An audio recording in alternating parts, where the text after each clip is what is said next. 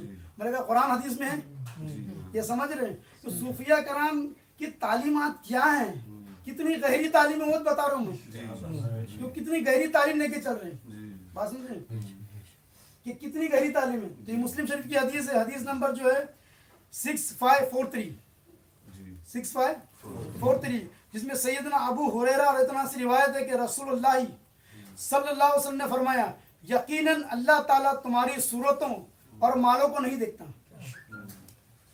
اور یقیناً اللہ تمہاری دلوں اور تمہارے اعمال کو دیکھتا ہے. لیکن اللہ کی نظر کہاں ہے؟ مومن کے دل پہ ہے. اللہ تعالیٰ فرماتا ہے کہ مومن کے دل پہ ہے. اللہ تمہاری صورتوں کو نہیں، تم نے صورتوں پہ کیوں نہیں؟ کیونکہ تم اس صورت سے کسی کو دھوکہ دے سکتے ہیں. کیا کر سکتے ہیں؟ اس لباس سے تم کسی کو دھوکہ دے سکتے ہیں. تو اللہ فرماتا میں دھوکے میں نہیں آ سکتا ہے تمہارے ظاہر بن کے. شیطان نے جو ہے یہی تو لبادہ ڈالا تھا نا، اس سے فرشتے دھوکے کھا گئے. کیا ہو گئے؟ پہلے آسمان کے فرشتے دھوکے کھائے، دوسرے آسمان کے فرشتے دھوکے کھائے، تیسرے آسمان کے فرشتے دھوکے کھائے. بولے ایسی عبادت مولا یہ تو ہمارے درمیان ہونا چاہیے. سب دھوکہ کھاتے چلے گئے، یہاں تک کہ تمام فرشتوں نے ان کو اللہ کا اپلیکیشن دی، اللہ اس کو تو ہمارا معلم بنا. اللہ نے ان کی اپلیکیشن قبول کر لیا اور ان کو معلم میں ملائک بھی بنا دیا، انہیں معلم میں ملکوت کر دیا. مگر اللہ تو جانتا ہی تھا نا، اسی لیے تو قرآن میں وَاسْتَكْبَرَ کَانَ مِنَ الْکَافِرِینَ، اور یہ تھا ہی کافروں میں سے. کانا من الکافرین. اللہ تعالیٰ کیا فرماتا ہے؟ اور اس نے تکبر کیا. وہ اللہ تعالیٰ کہتا ہے میں جانتا ہوں کانا من الکافرین، اور یہ تو تھا ہی کافروں میں سے. کیا ہے؟ یہ نیا کافر نہیں ہے. ارے اتنی عبادت کرنے کے باوجود، ہاں اتنی عبادت کے باوجود تو وہ ظاہر پن تھا. کیا تھا وہ؟ ظاہر پن تھا. بولتے جب سیدنا آدم علیہ السلام کا مجسمہ اللہ تعالیٰ نے تیار فرمایا، جب تک یہ مردود نہیں بنا تھا، تو کہتے کہ یہ پورا اس نے راؤنڈ مارا. کیا مارا؟ راؤنڈ مارا. دیکھتا رہا کیا ہے کیا ہے کیا ہے کیا ہے. سب راؤنڈ مارنے کے بعد کیا کہتا معلوم ہے؟ ایک دن اس کو موقع ملا، یہ اندر گھسا. کون؟ شیطان اندر گھسا. شیطان اندر گھس سکتا ہے، اس کو پاور ہے. اس لیے نبی پاک صلی اللہ علیہ وسلم فرماتے ہیں جب تم غصے میں ہوتا تو شیطان تمہارے رگوں میں جو ہے خون کی طرح دوڑتا ہے. کیا ہے؟ خون کی رگوں میں دوڑتا ہے ساتھ میں. تو اس کو اللہ نے اتھارٹی دی ہے. کیا دیا؟ یہ اتھارٹی اس کو دیا ہے. یہ سمجھ میں آیا؟ وہ گھسا. گھسنے کے بعد نکلتا ہے، نکل کے فرشتوں کو کہتا ہے یہ ظاہر میں کچھ بھی نہیں ہے. کیا نہیں ہے؟ ظاہر کا میں نے پورا جانچ کر لیا. جو کچھ ہے، جو اس کے اندر دیکھا کہ ایک دل ہے، گنبد نما کوئی چیز ہے. کیا ہے؟ جو کچھ ہے اسی میں ہے. کیا ہے؟ جو کچھ ہے اسی میں ہے. بات سمجھے؟ اسی لیے تو اس نے کہا نا کہ یہ اللہ تیرے جو مخلص بندے ہوں گے اس پہ میرا زور نہیں چلے گا. مخلص مطلب جو اندر سے خلوص رکھنے والے. خلوص قلب سے پیدا ہوتا ہے. کہاں سے ہوتا ہے؟ ظاہر سے نہیں پیدا ہوتا. ظاہر سے ریاکاری ہوتی ہے. کیا آتی ہے؟ ظاہر سے ریاکاری ہوتی ہے. قرآن کے اندر اس کا خود کا سٹیٹمنٹ ہے یہ اللہ جو تیرے مخلص بندے ہیں اس پہ میرا زور نہیں چلے گا. خلوص تو دل کے اندر سے آئے گا نا. کہاں سے آئے گا؟ دل کے اندر سے آئے گا. یہ سمجھ میں آ رہی ہے؟ اخلاص آئے گا اندر سے. اخلاص کہاں سے آئے گا؟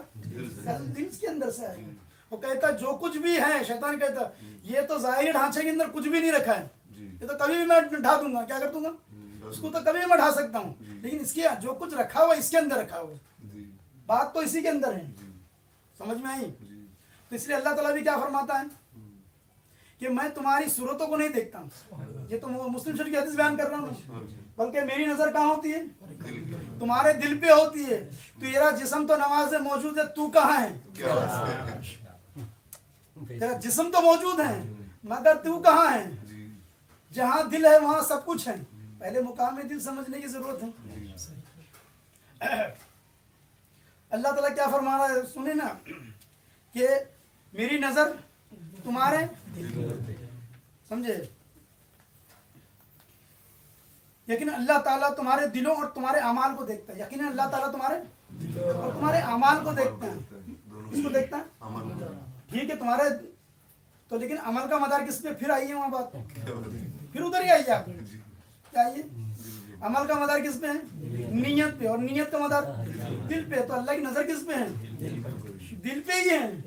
یہ سمجھ میں آئی؟ یہ دو معنی نہ مت سمجھو، اس کو تم دو چیز مت سمجھو. وہ ایک ہی اللہ فرما رہا ہے، تمہاری سمجھ میں نہیں آ رہا ہے کہ اللہ کی نظر تمہارے دل پر ہے اور تمہارے اعمال کو دیکھتا ہے. مطلب اعمال کا مدار کس پہ؟ نیت پہ. نیت کا مدار دل پہ. تو وہ تو وہیں پہ دیکھ رہا ہے نا جہاں ہے. کہاں ہے؟ بات سمجھے. تو اب صوفیہ کرام نے جو ہے بات سمجھے طریقہ کار نکالا کہ اب اس کے قلب کے اندر واقعی بیماری ہے. اس کا قلب بیمار ہے. کیا ہے؟ اور یہ دھیان رکھو جب آپ بیمار ہوتے ہیں تو آپ کے سارے اعمال بیمار ہوتے ہیں. کیا ہوتے ہیں؟ آپ کی طبیعت خراب ہوتی ہے جب ٹھیک ہے تو آپ جو بھی عمل کرتے ہیں نا تو بیماری میں کرتے ہیں نا. بولتے یار آج میری طبیعت ٹھیک نہیں. جب آپ کام پہ کام کرتے ہیں ٹھیک ہے تو وہی اسی طرح سے کرتے ہوں گے کیا؟ اسی چست ہاں اسی رفتار سے ہوتی ہے کیا؟ جس دن آپ بیمار رہتے ہیں آپ کو یہ بھی سمجھ میں نہیں آتا کہ آپ کیا کر رہے ہیں. پھر آپ ایکسکیوز دیتے ہیں کہ آج میری ذرا طبیعت خراب ہے یار سنبھال لینا. تو جب آپ بیمار ہوتے ہیں تو سارے آپ کے اعمال بیمار ہو جاتے ہیں. کیا ہوتے ہیں؟ کیونکہ وہ بیمار کا کیا ہوا اعمال بھی بیمار ہوگا. تندرست کا کیا ہوا اعمال بھی تندرست ہوگا. تندرست کا کیا ہوا اعمال بھی تندرست ہی ہوگا نا. آپ خود دیکھ لو نا اپنی بیماری میں ڈیفائن کر لو آپ. تو اے لوگوں بے شک تمہارے پاس تمہارے رب کی طرف سے نصیحت اور ان بیماریوں جو پوشیدہ بیماری اور ان کی ایمان کی رحمت آ چکا ہے. کہاں پر؟ قرآن میں. اللہ تعالیٰ فرماتا ہے ہم نے قرآن کے اندر ہی جو ہے نا شفا بھی لکھی ہے. کیا لکھی؟ شفا بھی لکھی. ٹھیک ہے ہم سر آنکھوں پر قرآن فرماتا ہے کہ ہم نے شفا لکھی ہے اس کے اندر. کیا لکھی؟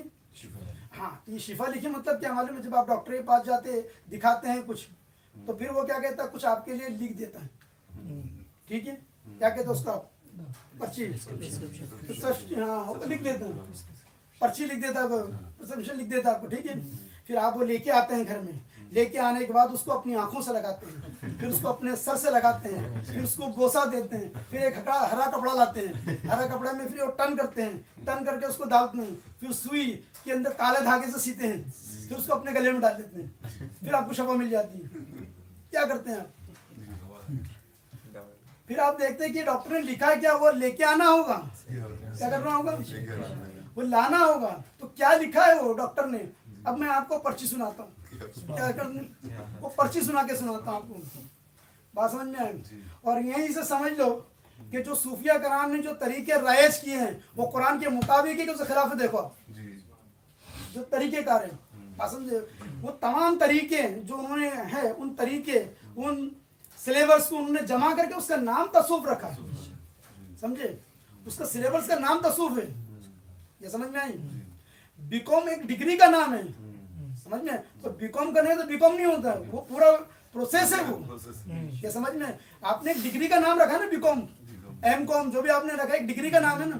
کوئی بتا نہیں میں ایم کام کر لوں گا. کیسے ہوگا ایم کام بتاؤ؟ ایک پروسیس ہے نا پورا کہ بھائی پہلی سے لے کے آپ کو 15 تک جو ہے آپ کو پڑھنا ہوگا. ہاں جی گریجویشن کے اندر چلنا پڑے گا تب تک پروسیس ہے نا. ان پورے پروسیس اور پورے جو ہے سفر کا نام کیا رہتا ہے آخر کے اندر جا کے آپ کیا کہتے ہیں کہ میں نے بیکام کر لیا. سمجھ میں ایک پورا سلیبس ہے نا پہلی سے لے کے 15ویں تک ایک پورے سلیبس کو آپ نے پار کیا کہ اس کا نام ہے بیکام. تو اب جو ہے صوفیہ کرام کا سلیبس کیا ہے وہ دیکھیے. سورہ اعراف میں اللہ تعالیٰ فرماتا ہے وَاذْكُرْ رَبُّكَ فِي نَفْسِكَ اور اپنے رب کا اپنے دل میں ذکر کیا کرو. اپنے رب کا اپنے دل میں ذکر کیا کرو. کسی کو صوفیہ کرام ذکر قلبی کہتے ہیں. کیا کہتے ہیں؟ کسی کو صوفیہ کرام کیا کہتے ہیں؟ ذکر قلبی. اب کوئی کہہ سکتا ہے میں نے تو آج تک قرآن میں ذکر قلبی کا سنا ہی نہیں نام. میں نے تو آج تک نہیں پڑھا. کیا نہیں پڑھا؟ وہ ان کی لا علمی ہیں. ہم تو قرآن کا حوالہ پیش کر رہے ہیں. اب ہم اپنی جیب کی بھی نہیں دے رہے ہیں. کسی صوفی کا بھی حوالہ نہیں پیش کر رہے ہیں. ہم تو قرآن ہی پیش کر رہے ہیں نا. قرآن کیا فرماتا ہے وَاذْكُرُوا رَبِّكَ فِي نَفْسِكَ وا یعنی اور وَاذْكُرُوا اور کرو اور یعنی اپنے رب کو یاد کرو فی نفسی کا اپنے دل میں. اپنے دل میں اپنے رب کو اپنے دل میں یاد کرو یعنی ذکر یعنی یاد. تو اسی کو صوفیہ کرام کیا کہتے ہیں؟ ذکر قلبی. لیکن کیسا کرو یہ نہیں بتایا. کیا نہیں کہا؟ تو اس طریقے کا نام جو ہے کہ ذکر قلبی کیسے کرنا، اس کا نام تصوف ہے. کیا ہے؟ قرآن نے تو کہہ دیا کہ اپنے رب کا ذکر اپنے دل میں کرو. سمجھ میں؟ اپنے رب کا ذکر اپنے دل میں کرو. طریقہ بتایا؟ طریقہ نہیں ہے. طریقہ تو کہیں سیکھنے جانا ہوگا نا. کیا ہوا کہ ایک دفعہ سیدنا موسیٰ علیہ السلام بیمار ہوئے. کیا ہو گئے؟ بیمار ہوئے. ان کو تکلیف ہوئی کوئی پیٹ کی. جب تکلیف ہوئی تو اللہ کی بارگاہ میں پہنچے کہ بولے یا اللہ مجھے ایک چیز کی تکلیف ہوئی. تو اللہ تعالیٰ فرماتا ہے کہ شہد کھا لے. کیا کر لے؟ شفا پا لے گا. کس نے کہا؟ اللہ نے کہا. سچ کہا جھوٹ کہا؟ اللہ کا بھی جھوٹ کہہ سکتا ہے. اللہ نے تو شفا رکھا ہے نا. کہا کہ میں شہد میں شفا رکھا ہے، بولے جا شہد کھا لے. اور موسیٰ علیہ السلام شہد جو ہے کھاتے ہیں اور مرض بڑھ جاتا ہے. کیا ہوتا ہے؟ شہد کھاتے ہیں مرض بڑھ جاتا ہے. اللہ کی بارگاہ میں پہنچتے ہیں. یا اللہ میں نے تجھ سے پوچھا اپنے مرض کے بارے میں، تو نے کہا مجھے شہد کا، میں نے شہد کھایا. کیا کیا؟ مرض گھٹنے کی وجہ بڑھ گیا. ایسا کیوں ہوا؟ یا اللہ ایسا کیوں ہو گیا کہ مرض گھٹنا تھا، ہاں بڑا کیوں؟ تو اللہ نے کہا میں نے شہد کھانے کہا تھا. کتنا کھانا، کیسے کھانا، یہ تو نے حکیم سے پوچھا؟ ہاں ارے تو کسی حکیم سے پوچھا کیا؟ کتنا کھانا، کیسے کھانا، یہ تو کوئی حکیم ہی بتائے گا نا. تجھے معلوم کرنا تھا. جو اس کی حکمت جانتا ہے، جو اس کی حکمت جانتا ہے. ذکر قلبی کرنے تو میں نے کہا، پہلی بات تو تجھے پتہ ہی نہیں چلا ذکر قلبی ہے کیا. بات سمجھے؟ مرض کہاں ہے؟ دل میں ہے. تو دوا کہاں پہنچنا چاہیے؟ سمجھ میں ہے؟ اب تم کو ہو رہا ہے آنکھ میں پرابلم. کیا ہو رہا ہے؟ کنجکٹیو آئیز ہو گئی ہو گیا، آنکھ میں انفیکشن ہو گیا، اور تم سر درد کی گولی کھاؤ گے تو کیا شفا پاؤ گے؟ مرض جہاں ہے، کیا ہے؟ مرض جس کے لیے ہے اس کا علاج بھی ویسی ہونا چاہیے. سمجھ میں؟ اور اس کے اسپیشلسٹ بھی ویسے ہوتے ہیں. ہم اسپیشلسٹ کے پاس جاتے کہ نہیں؟ ہاں اگر آنکھ کے اندر پرابلم ہے تو کیا ہم آرتھوپیتھک کے پاس جائیں گے؟ کس کے پاس جائیں گے؟ آئی اسپیشلسٹ. تو پھر یہ دلوں کے طبیب کون ہیں؟ صوفیہ کرام ہیں. بات سمجھے؟ اگر قلب بیمار ہو جائے، دل بیمار ہو جائے، میرا چیلنج، اگر دل بیمار ہو جائے اس کو شفا کیسے کرنا، شریعت کی ہر کتاب اٹھا کے دیکھ لو، ملے گا نہیں. کیا نہیں؟ فقہ کی کسی کتاب میں نہیں لکھا ہے کہ دل بیمار ہو جائے تو اس کو علاج کیسے کرنا، اس کو شفا کیسے دینا. ہاں ہے کوئی کتاب میں؟ کسی مولوی سے پوچھ لو آپ، وہ بولے گا بھائی نماز کیسے پڑھنا میں بتا دوں. روزہ کیسے، نماز میں کیا ہوتا ہے، ارکان کیا ہوتے ہیں، نماز میں کیا غلطیاں ہو سکتی ہیں، اس کا سدھار کیسا ہے، کیا ہو سکتا ہے، وہ ہم سے پوچھو. کیا کرو؟ ہم وہ بتا دیں گے. روزے کیسے فاسد ہوتے ہیں، روزے کیسے ٹوٹ جاتے ہیں، ہم سے پوچھو. مگر یہ جو ہے بات سمجھ میں آئی، یہ دل بیمار ہو جائے انہیں صحت یاب کیسا کرے، یہ تو ہم نہیں جانتے ہیں، کیونکہ اس میں فقہ میں کہیں بھی نہیں ہے نا. فقہ کی کتابوں میں یہ کہیں نہیں لکھا ہوا ہے کہ دل بیمار ہو تو اس سے شفا کیسا کرے. شریعتی کسی کتاب میں نہیں لکھا ہوا ہے. یہ سمجھ میں آیا آپ کو؟ شریعتی کسی کتاب میں نہیں کہ دل بیمار ہو تو اس کو شفا کیسے کرنا. تو یہ کون بتائے گا؟ یہ صوفیہ کرام، ان کی بارگاہ میں جانا پڑے گا. کہاں جانا پڑے گا؟ اب وہ بتاتے ہیں علاج کیسے ہوتا ہے. کہ اگر تیرا دل کے اندر اگر خرابی آ گئی ہے، کیا آ گئی ہے، تو اس کو علاج کیسے ہوگا، اس کی شفا یاب کیسے ہوگی، وہ دوائیں کیسے چلے گی، وہ ٹریٹمنٹ کیسا ہوگا. تو اللہ نے تو ایک پریسکرپشن بتا بھی دیا، بات سمجھے. لیکن بتا دیا، کرنا شروع کر دو گے تو کیا ہوگا. اللہ جھوٹ تھوڑی کہہ رہا ہے، اللہ تو سچ کہہ رہا ہے. لیکن اللہ تو بار بار کہہ رہا ہے نا کہ جو تم نہیں جانتے جاننے والے سے معلوم کرو. کیا ہے جو تم نہیں جانتے ہیں وہ جاننے والے سے معلوم کرو. تو اللہ تعالیٰ فرماتا ہے اور اپنے رب کا اپنے دل میں ذکر کیا کرو. صوفیہ کرام پر اعتراض کرنے والے اس فرمان الہی کو غور سے پڑھے اور خود ہی فیصلہ کرے کہ ذکر قلب اور ذکر خفی وغیرہ کے جو اصول و قواعد صوفیہ کرام نے مرتب فرمائے ہیں وہ کتاب و سنت کے مطابق یہ خلاف. قرآن مجید کے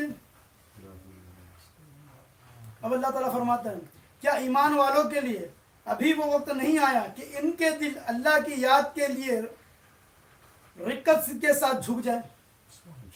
ذکر قلبی پہ ہے حدیث قرآن کیا آیت ہے، اس میں ذکر قلبی. کیا ایمان والوں کے لیے کس کے لیے؟ ایمان والوں تم یہ مت سمجھو کہ ایمان والا ہو گیا تو اس کے قلب کے اندر کوئی خرابی نہیں ہو سکتی، خرابی آ گئی ہے تو کیا ایمان والوں کے لیے ابھی وہ وقت نہیں آیا کہ ان کے دل اللہ کی یاد کے لیے، کس کی؟ اللہ کی یاد کے لیے، ان کے دل اللہ کی یاد کے لیے، دل اور یاد، دل قلب یاد ذکر قلب، ان کا قلب اللہ کے ذکر کے لیے دقت کے ساتھ جھک جائے. اور پھر اللہ تعالیٰ فرماتا جو لوگ ایمان لائے اور ان کے دل اللہ کے ذکر سے مطمئن ہوتے ہیں. ایمان والے کی پہچان بھی کیا بتائی جا رہی؟ ان کے قلب اللہ کے کیوں؟ کیونکہ الا بذکر اللہ تطمئن القلوب. اللہ تعالیٰ کیا فرماتا ہے؟ الا بذکر اللہ تطمئن القلوب. خبردار سن لو، جان لو، یقین کر لو کہ دلوں کا سکون اللہ کے ذکر میں. کس کا؟ دلوں کا. سمجھے؟ یہ طریقہ ہے. آپ نے دوا لیا، کیا کیے؟ یہاں ڈالے، شفا پالو گے، یہاں ڈالے شفا پالو گے. دوا ڈال دو یہاں جسم پہ ڈال دو، شفا پالو گے. کیوں؟ اور ڈاکٹر بولے ڈاکٹر صاحب نے پوری دوا اپنے اوپر انڈل لیا، وہ کہے گا تو زندگی بھر بھی انڈلے گا تب بھی شفا نہیں پائے گا. کیا نہیں ہوگا؟ تب بھی تو شفا نہیں پائے گا کیونکہ تو نے طریقہ غلط اختیار کیا. ارے یہ دوا تو منہ کے ذریعے پیٹ میں جانا تھا اور اس کے ذریعے پر جسم میں پہنچے گی، تبھی تو یہ طریقے کار ہے نا. دوا کیا ہو؟ منہ کے ذریعے پیٹ میں گئی، پیٹ کے ذریعے پورے جسم میں جائے گی. تو جو بیماری جہاں ہے دوا بھی تو وہیں پہنچنا چاہیے، ٹریٹمنٹ بھی تو وہاں پہنچنا چاہیے نا. تو صوفیہ کرام نے طریقے نکالے. اللہ تعالیٰ فرماتا ہے کہ تم شفا تو اسی سے پاؤ گے کیونکہ اللہ کے ذکر میں ہی سکون ہے. سمجھے؟ اب ایک حدیث بیان کر رہا ہوں، سمجھے؟ یہ سیاست ہے کہ ایک کتب کو چھوڑ کے سب میں موجود ہے. ایک کتب کو چھوڑ کے سب میں موجود ہے.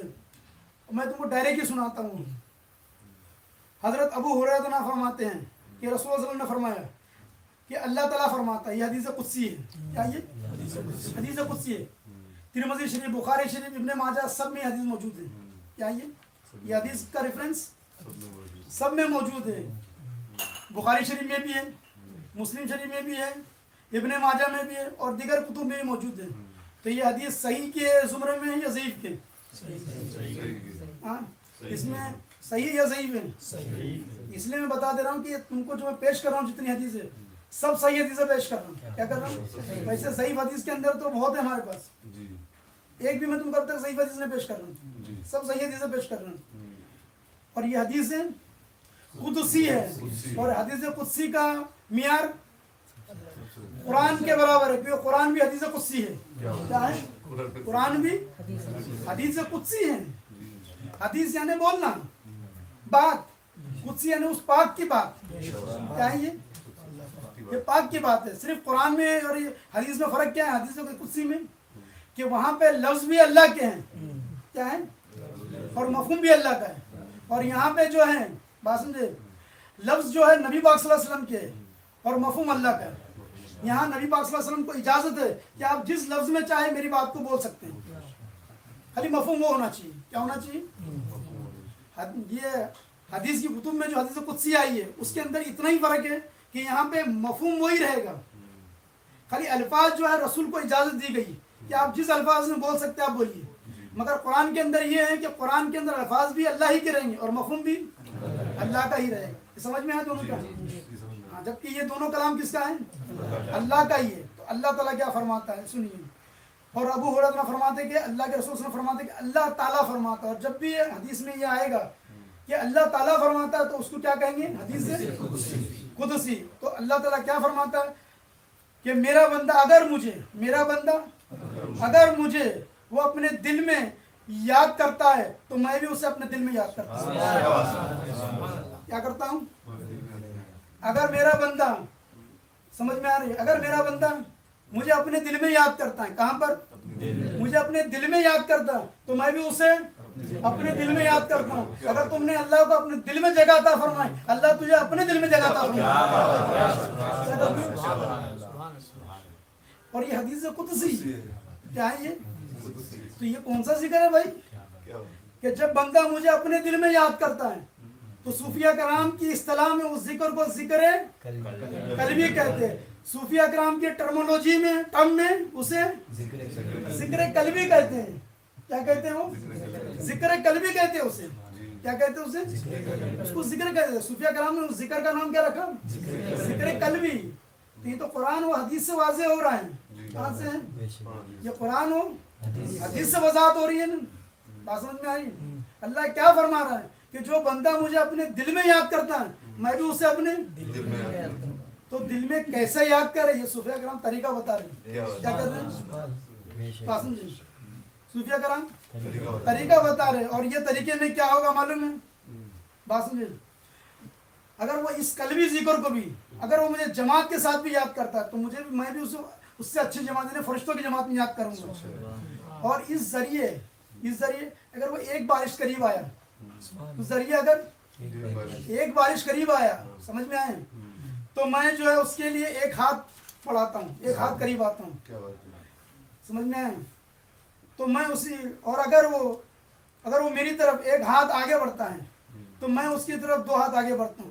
اگر کوئی میری طرف چل کر آتا ہے تو میں اس کی طرف دوڑ کر آتا ہوں. کیا آتا ہوں؟ تو مطلب کیا اللہ اور بندے کے بیچ میں کوئی فاصلہ بھی ہے کیا ہے؟ کوئی فاصلہ ہے کیا؟ تو اس کو کہتے ہیں مقام قرب حاصل دینا. اللہ دور نہیں ہے. یعنی اب ایک کمپنی میں دیکھتے ہوں گے آپ سمجھے کمپنی کے اندر سب امپلائی ہوتے ہیں. کیا ہوتے ہیں؟ امپلائی تو سب ہوتے ہیں کمپنی کے اندر مگر کوئی مینیجر ہوتا ہے کوئی سی ای او ہوتا ہے. اور جو سی ای او ہوتا ہے وہ جو آنر کے بہت قریب جو مینیجر کا اور قریب وہ ہے اور قریب جو اس کے جتنے قریب ہوگا اس کے مراتب کو اتنا بلند کرے گا ان کے درجے کو اتنا بلند کرے گا وہ ان کو اتنا تنخواہ عطا کرے گا. سمجھ رہے؟ حالانکہ سبھی کو ہم امپلائی بولتے ہیں نا وہ تو آنر سب کا ہے نا. وہ سی ای او کا بھی تو وہی آنر ہے کمپنی کا اگر ہے تو مینیجر کا بھی آنر کون ہے؟ وہی ہے. آنر سب کا وہی ہے. تو مالک سب کا اللہ ہی ہے. کیا ہے مگر قربت سب کو ہوتا تھوڑی کرے گا. کیا کریں قربت سب کے لیے نہیں ہے. تو قربت کیسا تم اللہ کے قریب کیسے جا سکتے؟ تو اللہ کہہ رہا ہے کہ جو اپنے دل میں جو بندہ اپنے دل میں میرا ذکر کرتا ہے تو وہ یہاں پہ بات کون سی چل رہی ہے؟ اس کے گھر کو سجانے کی بات چل رہی ہے. اس کے گھر کو بنانے کی بات چل رہی ہے. یہاں سب اللہ کے دل کو سجانے کی بات نہیں کر رہے اللہ کے دل کو بنانے کی بات نہیں کر رہے. بات میں جب آپ کا گھر گندا ہوتا ہے جب آپ کا گھر ایک دم یعنی خراب ہوتا ہے تو آپ کا دل نہیں کرتا کہ کسی مہمان کو دعوت دے. آپ کہتے ہیں اگر وہ مہمان آئے گا میرے گھر کو دیکھ کر کیا سمجھے گا؟ ہاں جی.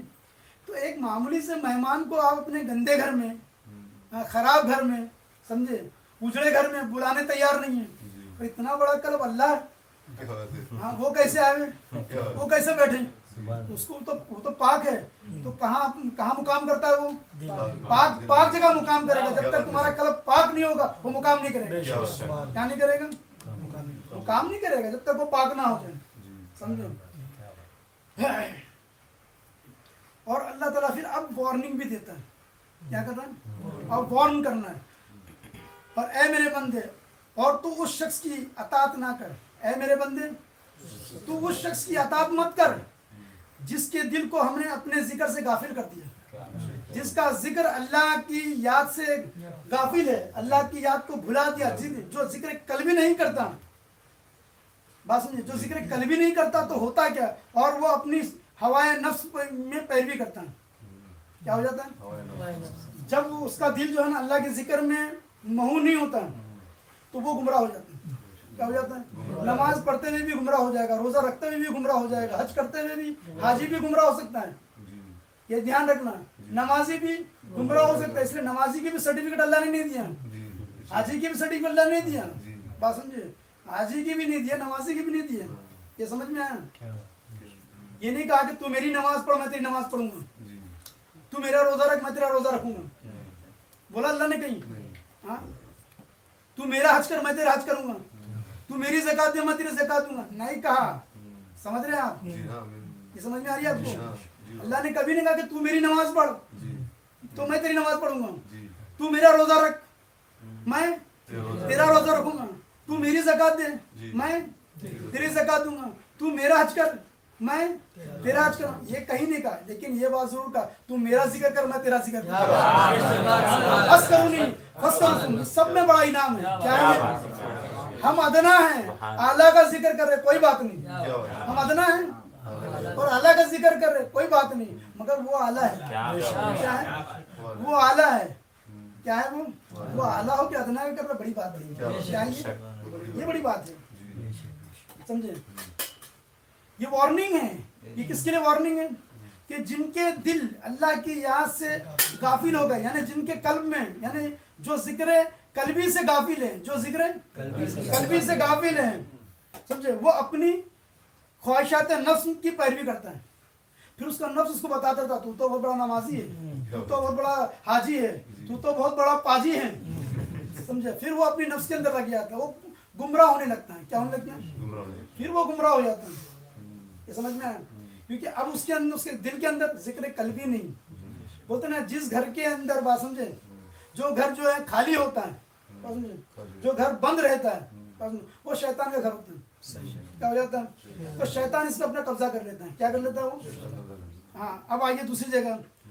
اب اللہ تعالیٰ کیا کہتا ہے؟ اور سورہ زخرف ہے، اللہ تعالیٰ فرماتا ہے اور جو شخص رحمان کی یاد سے غفلت کرے ہم اس پر ایک شیطان مقرر کر دیتے ہیں. ہم اس پر ایک شیطان، ہاں، جن کا قلب اللہ کی یاد سے غافل ہو جاتا ہے تو اللہ تعالیٰ کیا کرتا ہے؟ میں اس پہ ایک شیطان جو ہے نا مسلط کر دیتا ہوں اور وہ اس کا ساتھی رہتا ہے. کیا رہتا ہے؟ یہ سمجھ رہے ہیں؟